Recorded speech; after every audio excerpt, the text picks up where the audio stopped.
Weewaawo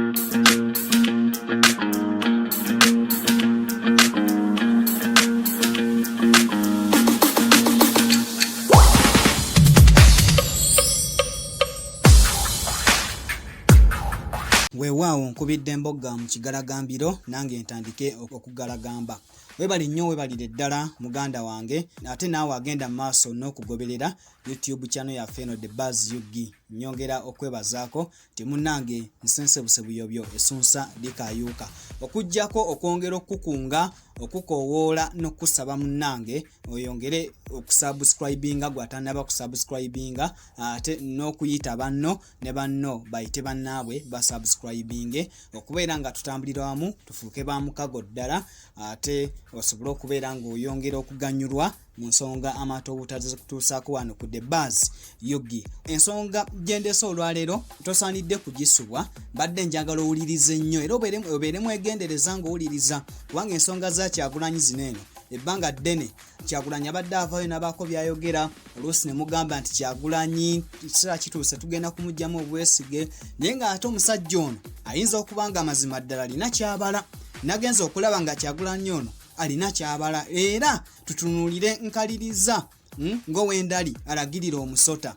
Ku ensonga za Kyagulanyi zino tetujja kuzibuusa maaso, kubanga ate kyendeeta kikabuka Kyagulanyi yalangiridde. Bukyanga alangirira ku luno yalangiridde. Kale kakati waliwo enteekateeka za gavumenti ezibadde zigenda mu maaso nga Kyagulanyi Ssentamu agamba zinyigiriza omuntu wa bulijjo. Ne bwe gwatuuse ku nsonga y'omuggalo guno ogwokubiri gwe tunaatera okumalako wakati mu kiseera nga bannansi abasinga obungi beeryankuta, Kyagulanyi agambye embeera esusse obw'omulamuzi kyava yasabuukuludde enteekateeka ssejjoloola ey'okulaba ng'agenda okununula bannayuganda. Enteekateeka eyo efaanana etya? Gwagoberera The Buzz UG. Kakati Kyagulanyi agamba okusalawo kwa gavumenti okuwera enkola ey'okugabira abantu abakoseddwa omuggalo emmere mu buntu nga gavumenti tewali nakyeyambye bantu kiryawo mu kaseera akazibu nga kano, kabonero kankukunala akoleka nti bannayuganda basigaddewo ku lwabwe. Njagala okujjukizaako nti Ssaabaminisita wa Uganda Robinah Nabbanja Musafiri yavaayo n'enteekateeka ey'okudduukirira abawejjere, naye Kyagulanyi agamba enteekateeka eno tevuddeemu bibala ate nga yatunuulira abantu batono ddala.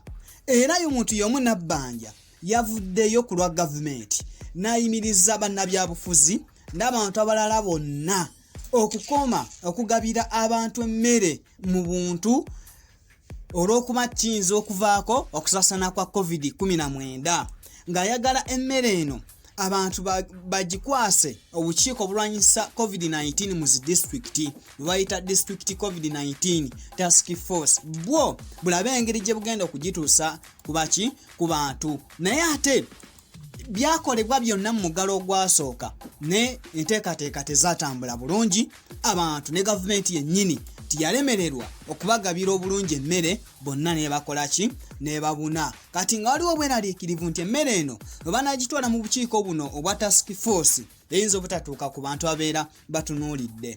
Kaakati tweyongerayo nga bw'osubscribinga mwana wattu, kubanga osobola okugoberera naye nga tusubscribinze, naye mbadde nkusaba n'obuwombeefu obw'ekitalo ti munnange subscribinga ku YouTube channel yaffe eno The Buzz UG, ate osobola n'okusharinga banno nabo n'obayita ne basubscribinga, ne twongera okubeera nga tutambulira wamu okutuusaako ensonga ez'enkizo nga zino. Kyagulanyi atadde akaka, naye kankubuulireko bino eno.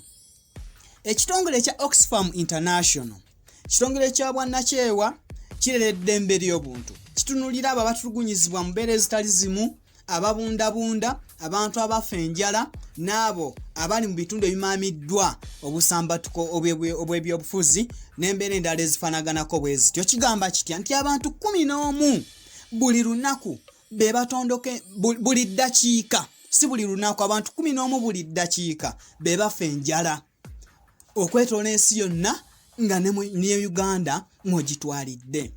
Kaakati njagala okujjukizaako nti Uganda erina abantu olwaleero obukadde 47 mu emitwalo 12 mu 1331 bakoma okubala abantu mu Augusito wa 2014 nga Uganda erina abantu obukadde 45 n'okusoba naye ekitongole kya UN ekya World Meat ekikola ku bibalo kyo kigenda maaso n'enteekateeka okubala abantu mu nsi yonna newankubadde nga ne waffe tebannakola census era abantu bagenze bakola ki beeyongerako buli mwaka bagenda beeyongerako mu ngeri ya mpola mpola.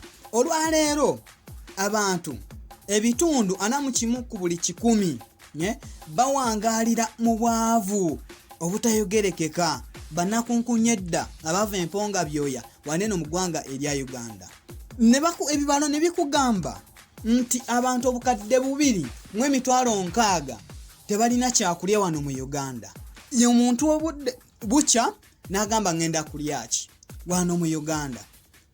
N'agamba olwaleero luzibye enkya bwe lukya ngenda kukola ntya nga talina ssuubi nga talina ngeri yonna gyagenda kufunamu kyakulya obukadde 2,600 era nga abantu mu bitundu eby'Ekkalamojja ennaku ebayonka obutaaba nga bano tebalina mmere. Ebitundu 38 ku buli 100 mu district y'e Napak, Moroto, Kotido tuyinza okugamba abantu 19,000 n'ekitundu tebalina ssuubi lya kufuna kyakulya mu bitundu by'Ekkalamojja wokka agoberera the buzz yogi. Kakati Nabbanja watandika enteekateeka ze z'okugaba ssente abantu abawandiikibwa 51,000 njagala okutegeezaako nti abantu 1,000 ekyuma tekyakkiriza bibakwatako era tebafuna ssente zaabwe nabeera nga abantu 51,000 nti sigamba nti omwendo gwonna gwakola ki gwafuna. Kakati embeera bwefaanaganako bwetyo nga mu buli kanyomero k'eggwanga abantu bongera okukaaba enjala mu kiseera eky'omuggalo olw'okuba nti gavumenti yali etunuulidde abantu batono nnyo kuba yagamba etunuulira bankola mmere ya leero ti aba taxi aba boda abaali bakola mu mabaala ba waiters ne ba waitresses abantu ng'abo bwe batyo ti olw'okuba nti essente zebafuna ziba ntono nnyo nga tebasobola kutereka nga bakola n'enkya ne baddayo ne bakola mu mbeera bwetyo ti mu byalo mwe mulina ettaka. Kati tugenda okulaba ate kyawukanyako ne ku kya gavumenti abantu beeyongera kukaaba nga ne gwali osuubira nti tajja kukaaba ng'akaabye olw'okuba omuggalo gumunyize bizinesi ze zonna zaggalawo olw'omuggalo ogugenda mu maaso. Kakati abazira kisa omuli abakulembeze bannabyabufuzi n'abantu ne batandika okunoonya bannaabwe abali obubi ne bagabira ekyokulya.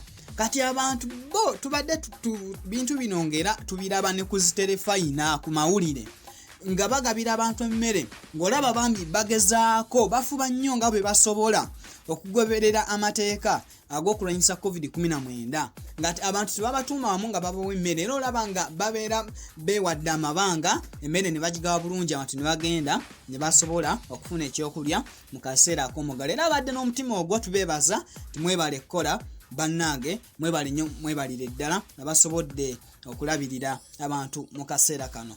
Kakati munnange Nabbanja ng'avaayo ng'agamba nti bannabyabufuzi n'abantu abalala mugenda kutuzaalira akacaacaali mugabira abantu emmere bajja kuddamu balwale COVID-19. Emmere oba mwagala okugiwa abantu abali obubi mugitwale mu bukiiko obwa task force za disitulikiti nti zo zijja kulaba engeri gye zituuka ku bantu abali obubi babawe emmere. Kakati Kyagulanyi Ssentamu n'avaayo n'agamba bannange ekimala kimala. Kyagulanyi ku luno omusajja ono ayinza okubaza amazeeko nga muwogo.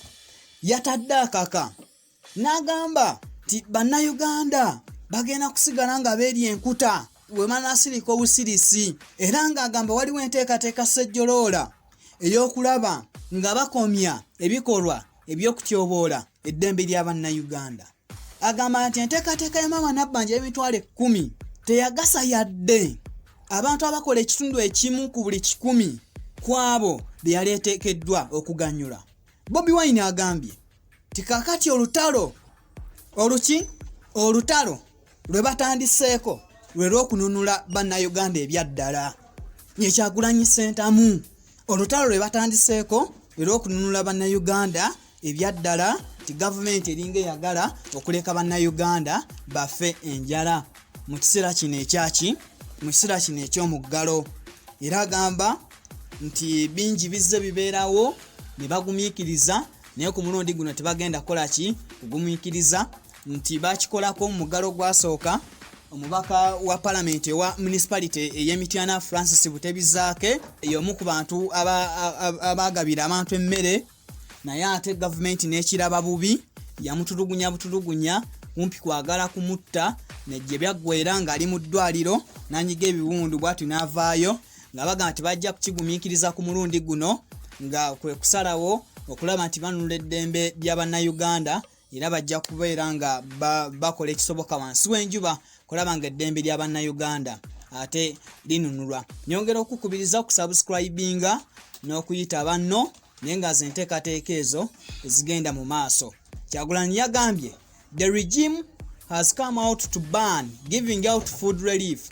This is exactly what they did during the last lockdown when we launched a drive to support our people in different areas. Some leaders like Honorable Zake were arrested, tortured and detained simply for giving out food support to starving citizens. Enough is enough. Oyo ye Kyagulanyi Ssentamu. Webale nnyo, webalire ddala, amakulu biro gakukubire enkyakaali.